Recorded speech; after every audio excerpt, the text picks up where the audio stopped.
ভূমিদস্যুদের মিথ্যা মামলায় রুদ্র এবং রামেশ্বরের স্কুল জীবন বন্ধ হয়ে গেল। বাবা জেল হাজতে থাকায় আমাদের স্কুল জীবন বন্ধ হয়ে গেল। ধামরাই উপজেলা মাকুল্লা গ্রামে হতদরিদ্র কৃষকের শত শত বিঘা জমি কুখ্যাত ভূমিদস্যু তৌহিদ দখল করে নিয়ে গেল। ধামরাই প্রতিনিধি জানান, প্রশাসন ও নেতা মন্ত্রীরা মোটা অঙ্কের টাকা খেয়ে নীরব ভূমিকা পালন করছে। 3 ফসলি জমিতে ফসল ফলে এক মুঠো ভাত খেত। তারা এখন আর ফসল ফলাতে পারে না। তাদের কাছে টাকা পয়সা নেই বলে তাদের মামলা থানায় এন্ট্রি হয় না। মাকুল্লা গ্রামে হতদরিদ্র মায়ের কান্নার আওয়াজে আকাশ ভারী হয়ে উঠেছে। শিশু বাচ্চার আর্তনাদ, আমার বাবাকে জেল থেকে ফিরিয়ে এনে দাও। আমার বাবার কী অপরাধ ছিল যে তাকে জেলে নেওয়া হলো?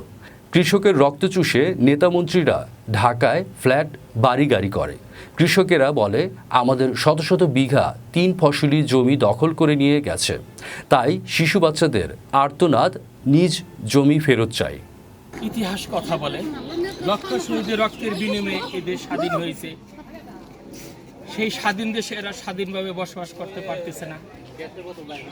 অবশ শিশুর অবশ প্রশ্ন কি দিয়ে দেবে সান্ত্বনা? এখানে যে অবশ শিশু, 2টি অবশ শিশু আছে, অর্পিতাকে জেলে নিয়ে গেছে, তোমার আব্বুকে জেলে নিয়ে গেছে, তোমার আব্বুকে জেলে নিয়ে গেছে, আপনার সন্তানকে জেলে নিয়ে গেছে।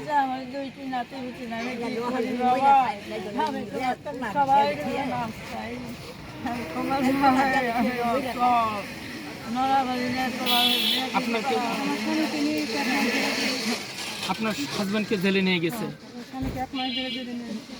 এখন আপনার সংসার কিভাবে চলে?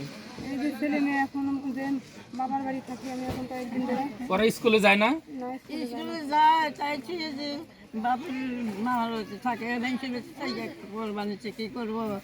বাড়িতে থাকতে পারে না পুলিশের ভয়ে।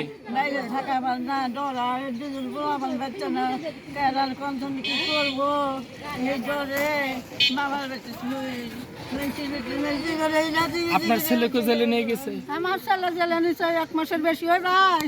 আমার ছেলে ছাড়ে নাই। হ্যাঁ, 1 মাস করে